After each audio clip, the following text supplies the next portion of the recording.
Millionaires Are Made, where we believe that you can grow and become a millionaire in all 6 aspects of health. This isn't just about money. We do episodes and teachings and clues and tips and advice on your physical health to be a millionaire, your mental health, your social health, your spiritual health, your intellectual health, and of course, this episode, your financial health. Today, we're going to be talking about spending and how to improve your financial health with spending. My tip is buy 17 Lamborghinis. Just kidding. We'll get to that later. This show is built on the fundamental belief that every person you meet knows something that you don't, and there's something to be learned from everyone on this planet. It's amazing. It's true. Anywhere you go, people can teach you things. In the spirit of authenticity, I don't even know who our guests are till about 15 to 20 minutes before the show when we go over the organization and how it's going to go. Today we have a new guest. We do have 2 repeats that have some awesome tips to give us. And audience, please get involved. Ask questions. We will repeat them live and put them on the hot seat. We love hearing and reading all your comments. If you have your own podcast, here's 4 awesome guests right here. I'd love to be on it, and these guests love being on podcasts, so feel free to reach out. All of our Instagrams and socials will be dropped as we appear on the show. It's going to be great. If you want to be a guest on the show, we always love guests, and I know that you have something you can share. Please sign up at www.millionairesaremade.com. The link's being dropped right now. It's going to be a great time. It's super simple and easy, and we know that you have something to share, and we'd love to hear it and share your tip with the rest of the world. Our topic today is going to be spending, but we cover a wide array of topics, and we'd love to have new ones. If you are struggling with something or you want more information, just message us the word. We'll put it in as a topic. We'll go find 3 people that have tips for it, and we'll throw a whole show on that topic just for you. If you like what we do here, we're all about sharing and giving tips and advice and everything for free out so everybody in the world can grow. Please like us, subscribe, share, whatever it is on the social media that you're following us on. Helps us out a lot so we can keep going.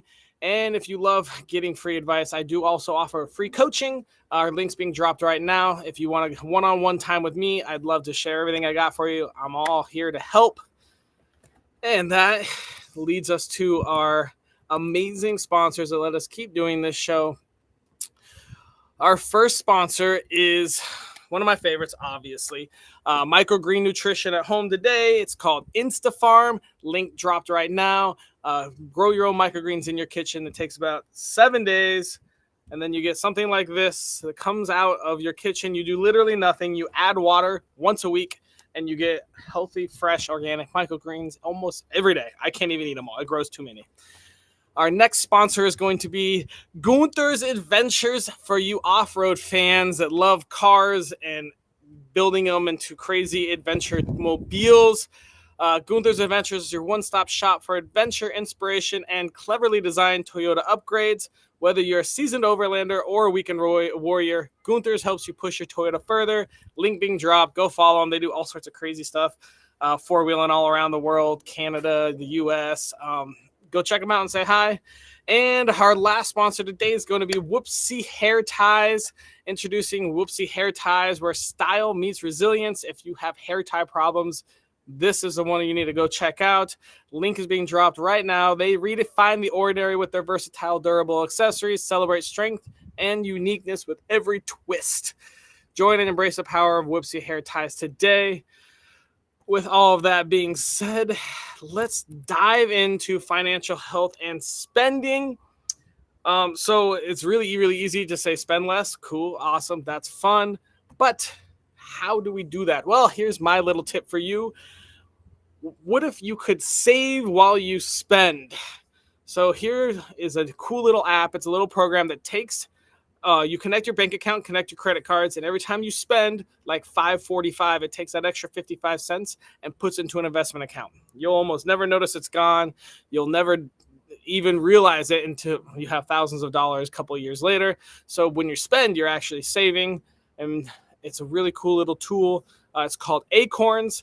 The link is being dropped now. I think you get $5 and you sign up for free and they'll invest for you. You can choose if you want your conservative or aggressive investments, and it just rounds up all the dollars you already spend. Obviously, you want to limit your spending, but at least now When you spend, you also save. All right, let's learn some more tips. First up, we are going to have Marianne, who is one of our favorite financial experts. Marianne, who are you? Yes, I'm a spending coach, so I am thrilled to talk about all things spending. Wonder if we made this episode just for you. I don't know. You ready to give us a tip? If I wanted to I'm improve my ready. financial health with spending, what piece of advice would you give us, spending coach? Yes, I would say you need to start identifying what triggers the spend. A lot of the times we think spending just happens, but there's a lot of things that happen before then. There's events, situations, there's a hard day at work, there's stressors, and then there's the feelings we feel about that. And so instead of getting out the beating stick and saying, "Oh, why did I do that again? What was I thinking?" Think back and get curious. Like, what led up to that decision? What led up to me scrolling my phone when I was bored? And that can give us a lot of insight into those impulse decisions. Do you have any idea what percent of, I guess, how do you even measure that? An impulse buy is on your phone nowadays? Oh my gosh, I would say probably 80, I was 90%. I thinking mean, that too. I wonder if they'll ever do a study on, they how much should. one does. They should because it's so hard not to be on your phone, and we're just constantly being marketed to, and we always have our phone, and it's just we've got to equip ourselves with the tools to stop spending before it happens because marketers will tell us exactly what we should buy, and we can't wait to be influenced. We need to just have those tools beforehand. Yes, yes. So, man, tell us where on your life journey you learned this piece of information. So it was born out of necessity. I've just struggled for years with spending, and I tried every type of budget and it just didn't fix my spending. And so that's when I started looking at what I was spending on. And I saw all the times I was spending on bargains and emotionally to fill emotional needs and voids. And seeing those trends and patterns, I was like, there's got to be some merit to this. That this has got to be something that everyone struggles with. And I developed a spending types quiz that identifies Oh, what your primary drive is to overspend. And so I linked that in the you'll link that with the this note with the show. But yeah, it just really helps to identify what drives that urge, and then I teach how to become unshoppable, how to just overcome that urge to shop because there are just so many things that influence us that push us to spend, but there are things that we can do to kind of arm ourselves with. We don't need everything we see. We can admire things without buying them. admire them without buying. Yeah, that's good. So we just had a comment that goes, tried everything, still can't save a penny. What advice do you have to first time, people that are maybe they're young, just starting out, but what's the very first step to reducing your spending or to Sure. spending efficiently? Yeah, I would say that you need to identify just those impulse buys that happen, at the grocery store. Just things that you throw in your cart, and you need to ask yourself why. A good example is with food. Everyone can cut back with food, and we think food it's a need, and yes, it's a need, but we buy food for different reasons. Sometimes it is to fill that need for hunger, but then other times it's to fill that need for I'm bored, I just want to eat, and then or I feel crappy, I want to feel better. And so start asking yourself, why am I buying food? And then you can ask yourself, why am I buying these items? Is it to feel better about myself? Is it to feel better about my life? Is it to reward myself? And you start asking yourselves these questions because there's a need that's not being met, and we're filling it with shopping, we're filling it with spending, and we need to identify that void that we're trying to fill with spending.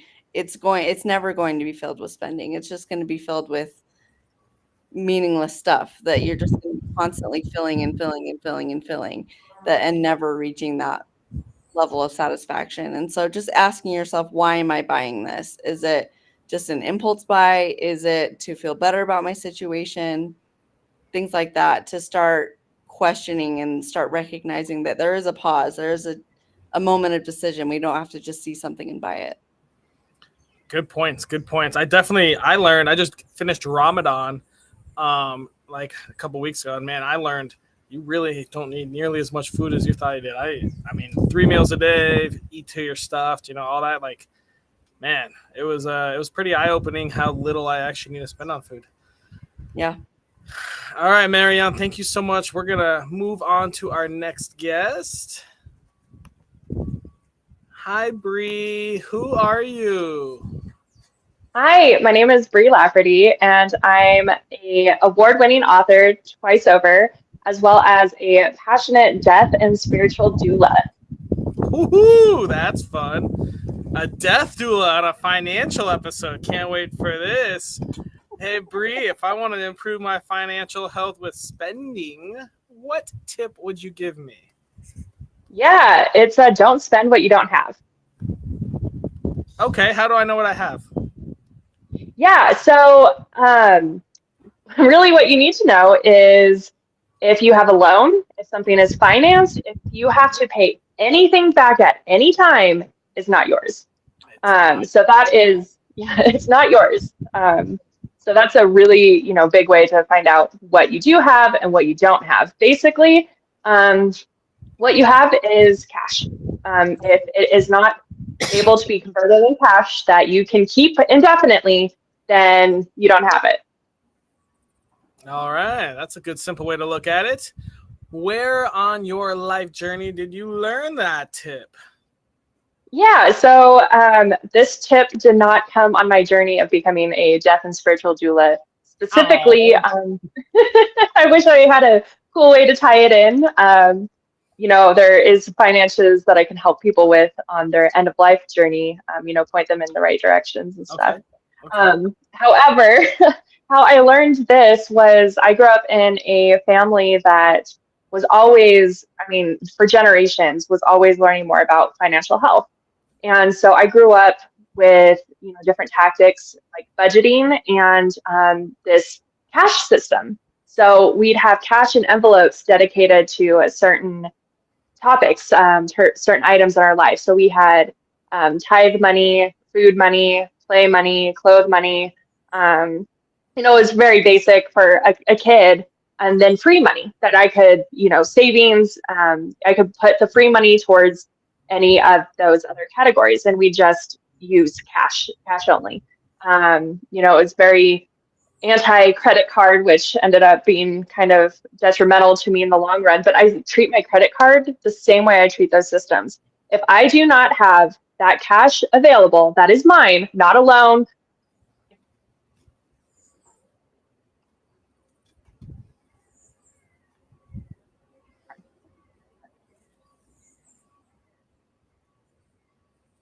It sounds like you listen to Dave Ramsey quite a bit. Is that true? That was one course we took as a kid. Good old Dave Ramsey. Cool. Awesome.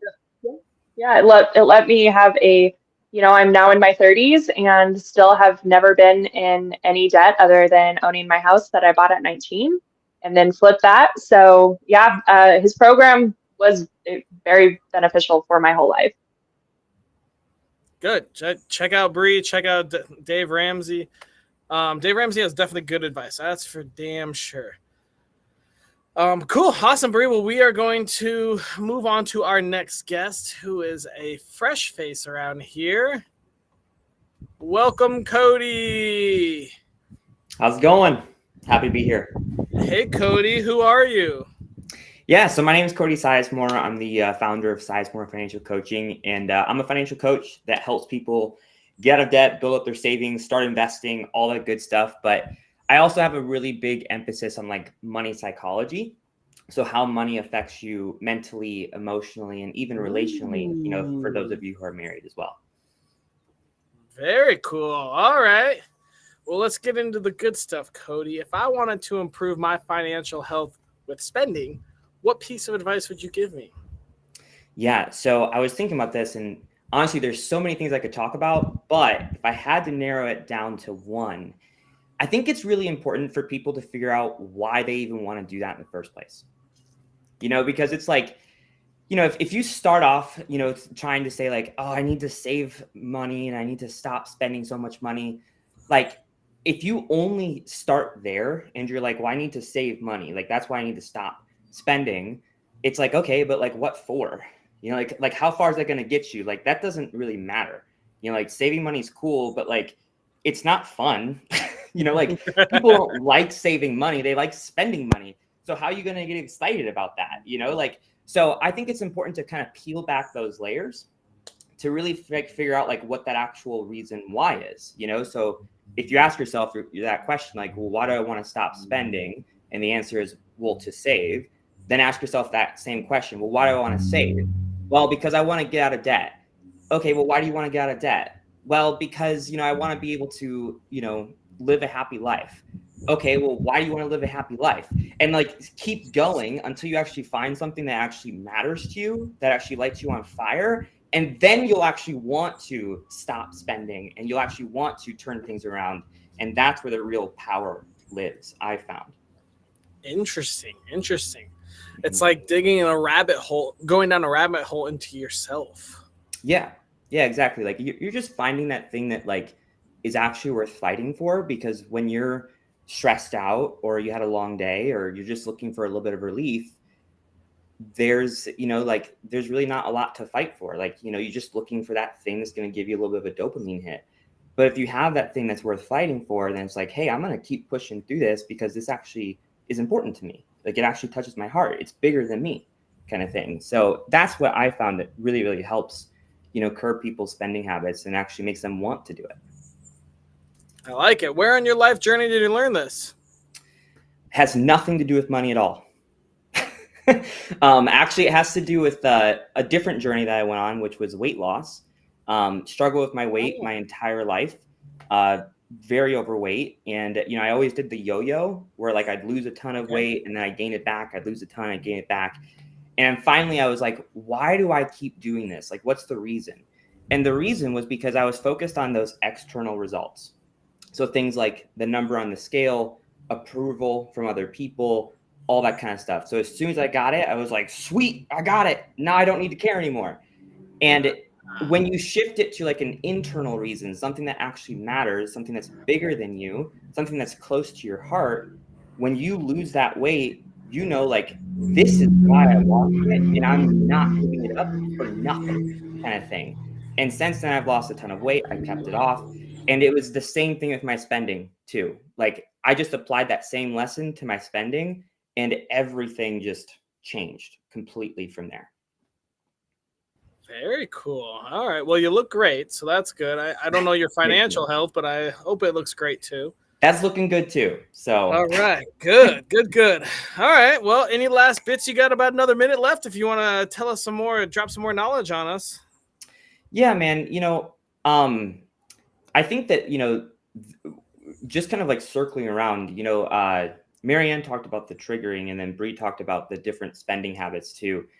One thing that I think is important just to like understand about this is that when it comes to investing or saving or paying out of debt or getting out of debt rather, it's not just a one track pony kind of thing. Like, there are different levels, and it's important to address all of these things so that you can kind of have like this trifecta of things all working together in harmony.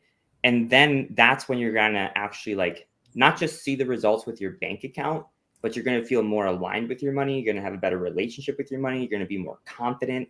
You're going to have better communication with your spouse, all these different types of things. And I always tell people all the time that money is not everything, but it sure as hell affects everything.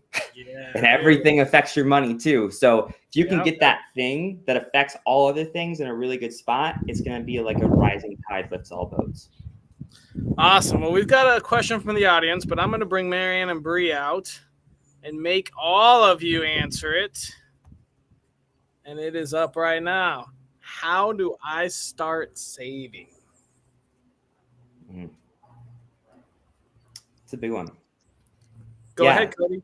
Yeah, I would say like when it comes to any sort of goal, whether it be saving, paying off debt, whatever, our first gut reaction is to just go all in, and sometimes that works for people. Like some people operate best that way, but for the majority of people, it's not necessarily the case. So what I would do is like I just go one month by month, and just increase like a savings level by 10%. So if you're able to save $100 one month, then the next month do 110. And then the next month after that, do 121. And, something like that, right? And then once you kind of get yourself kind of eased into that habit of intentionally increasing that savings, you're going to find yourself, getting that momentum to where you're going to be able to bump it up to 20, 30, 40% after a few months, to where it's going to become natural at that point. But, you don't need to start off like with just biting off the biggest chunk you can get. Just take a couple nibbles. And then eventually you'll get a good taste of it, and you'll be like, I really like this. I want more. And then we can start chowing down. Mary Ann, Right. you got any thoughts on that question from the audience? Yeah, absolutely. I would say it's important to make it visual and make sure that you are highlighting what you're saving, because a lot of times we save money, or we don't spend and we save money, and then that money just gets lost into checking. It just gets put back into checking, and then it gets spent. And so our brain goes, well, I saved money, but I spent it. So what's the point? Why do I even spend? Or why do I even save in the first place? I might as well just spend it on what I want. And so when we intentionally save that $100, $101, like Cody was saying, we need to have something visual or put it into a separate account so we can watch it grow, so we can see that when we're actually making those intentional decisions to not spend and to save, it goes somewhere and it goes toward our goal. And I would add what Cody was saying, you're saving for what? What is your goal? And we have to have a buy-in, because otherwise we're going to have those temptations, and it's like, well, that's more tempting than just saving. I want to enjoy my life. I want to enjoy my money. Well, what am I saving for? What little luxuries am I saving for? And Bree, what are your tips to start saving? Yeah, treat yourself like a bill if you need to.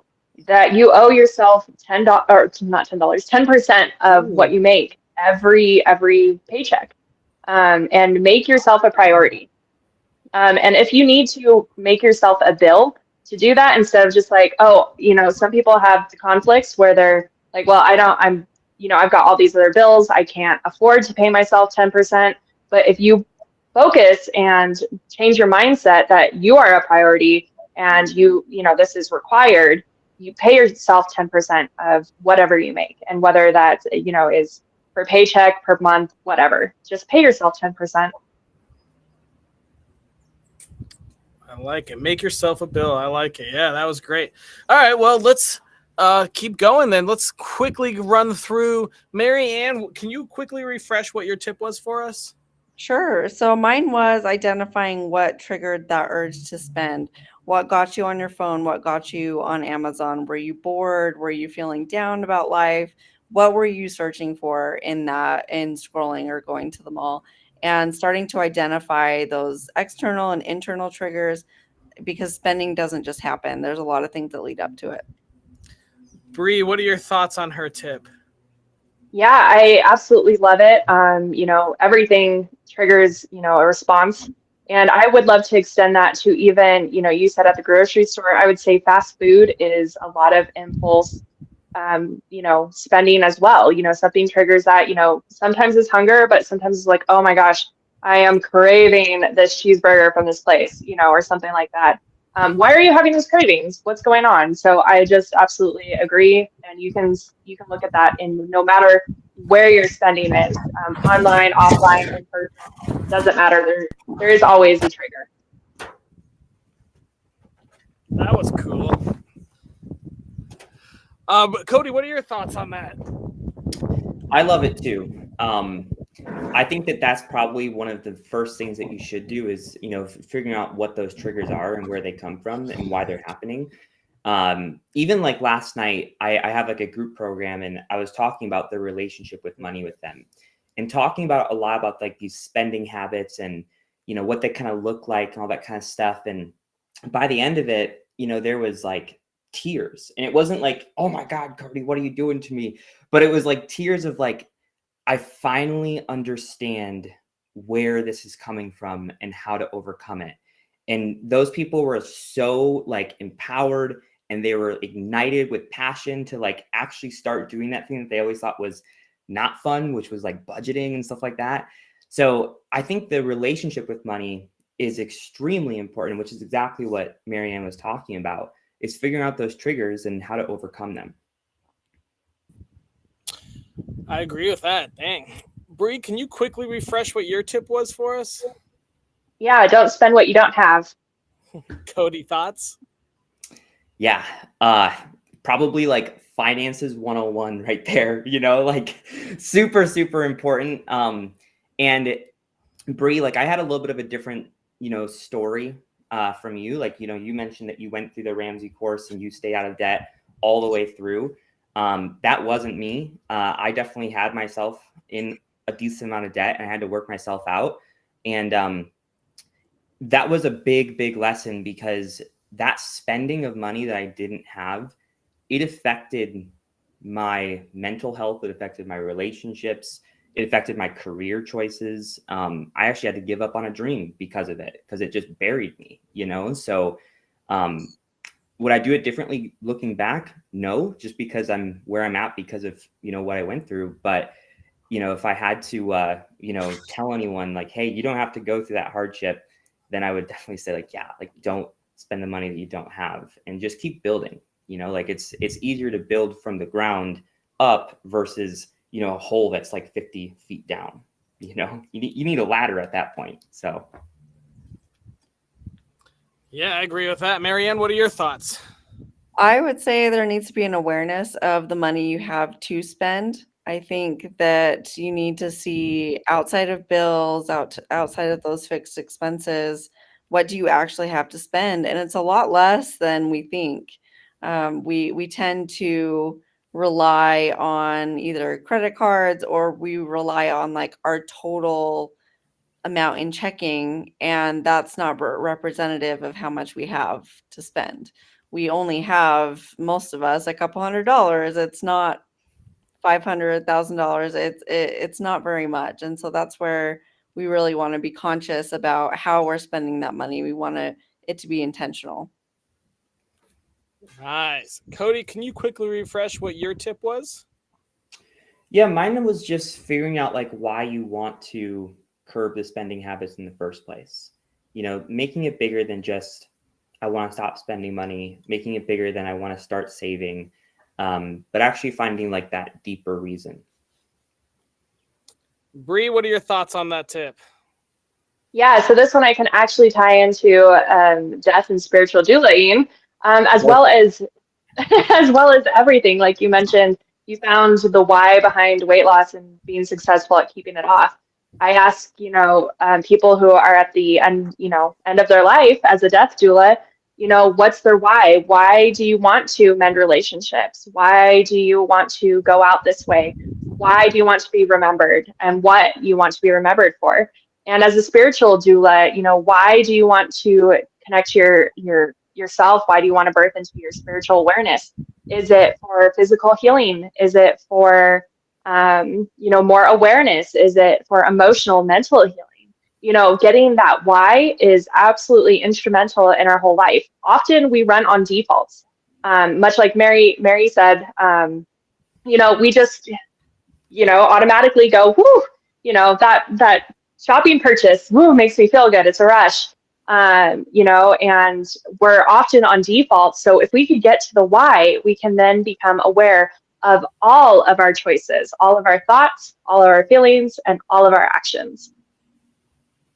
I love it. Awesome, guys. Well, this is great. Let's get a little more difficult. Now is our time to come up with our daily challenge. It needs to take less than 5 minutes, cost $0, and be available to anyone in the world from Fiji to Kathmandu. What are your thoughts?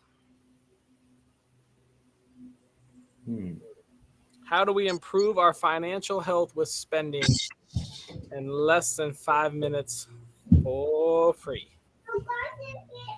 Yeah. I would say, oh, go ahead, Cody. Sorry, yeah, you can go right when I'm done. But I was just gonna say, I think that there's a way to tie all three of these together, which I think is like just ask yourself, like, why do I want to stop? Just do that exercise, like, like peel back those layers. And I think that by doing that, it'll also answer some of those trigger questions as well, as to like, you can even ask yourself that as a separate exercise, like, what makes me want to buy, kind of thing. And you start with those two, and then it all kind of comes together to support Bree's point, which is, don't spend what you don't have. So that's something you can do for free. It might take 5-10 minutes to do, and then just hang it up on your wall as a nice reminder. That's what I was thinking. But Marianne, what were you thinking? Yeah, I was going to say that same idea, that you need to have your deeper why. I'm going to save money so that I can, and fill in the blank. Mm-hmm. So you don't feel restricted. So you don't feel like you have to cut costs, because no one likes that. It's spending less in areas you don't care about, so you can spend more in the areas you do. And that's motivating for almost everyone. And so I would just add to that, if you're spending money in somewhere, then it has to come from someplace. And so a lot of the times we do mental math, and our mental math doesn't work. It's like, oh, I spent $50 over in this area. Well, I'll spend less in this category. Like, we don't, but that mental math never actually makes it. We'll say, oh, I'll just do better next month. And so we need to be conscious that I spent $50 more than I was supposed to. That means I have to spend $50 less in whatever area you want to cut from. And then it's, again, so that I can, and then fill in the blank. Because, again, we don't like to cut costs without knowing what's in it for us. All right, here's our daily challenge. I think this is going to be actually a really interesting one. Go to a previous week, hopefully in like the last 6 months, 3 months, and write down all the transactions, and then write down why you spent that. That's a good one. Yep. That's a good one. I guarantee there's going to be a lot of people who say, I don't know. And then the next step is to go hit up Cody, Bree, and Marianne and say, holy fuck, this isn't good. There you go. I don't even have answers for some of these. Help me. I think that's a really good one, though. I mean, it hits all three of you kind of talked about, the why, the mentality of spending. And so, I mean, if we actually sat down and, so for like tomorrow, so we have 7 days to do this challenge, right? Each day. So if we go back the next 7 weeks over the last 2 months, I mean, you should be seeing patterns. You should be seeing reasons. You should be seeing, holy fuck. You should be seeing all that kind of stuff. And almost a lot of people don't use cash. So if you are a cash heavy person, well, this might be easier for you. And we'll have to you have to hit up Marianne or Cody and ask for something more specific. But for the people that love their credit cards and auto pays and subscriptions, I mean, how many people actually check their bank account and their transactions? I don't know. But a week's worth of transactions, what do you guys think that is? Like 50 things, maybe 5 per day? Yeah. Yeah. I mean, everyone's different, but yeah, that's probably an average. On average, you're going to be looking through like maybe 40 to 50 different transactions and writing down why I spent that, why I spent that, why I spent that. And hopefully you'll see some sort of pattern, some sort of knowledge, and some sort of learning. Yeah. And I would say get curious. Don't get down on yourself. Say, oh, look to find money. I don't have money to save. Look with the intention of finding money that you can put elsewhere. Mm-hmm. Yeah, that's great. Awesome, guys. All right, well, we're going to have to wrap this show up. Thank you guys so much for coming out. It was a great show. Bree disappeared somewhere into internet space. We'll thank her later. I'm going to put you guys backstage and wrap it up. Thank you all again for watching another episode of Millionaires Are Made. We went over financial health and spending. Had some awesome discussion, great tips. Our daily challenge is go to your bank statement for an entire week within the last 6 months and write down all the transactions and then write down why you spent that. I guarantee you're going to learn something about your thought process and your spending habits, and it probably won't be something that you like. That was a good episode. I hope a lot of you learned a lot, did a lot. We had a lot of audience members commenting, learning how to spend, how to save, how to spend intelligently. Go download Acorns if you want to spend and save at the same time.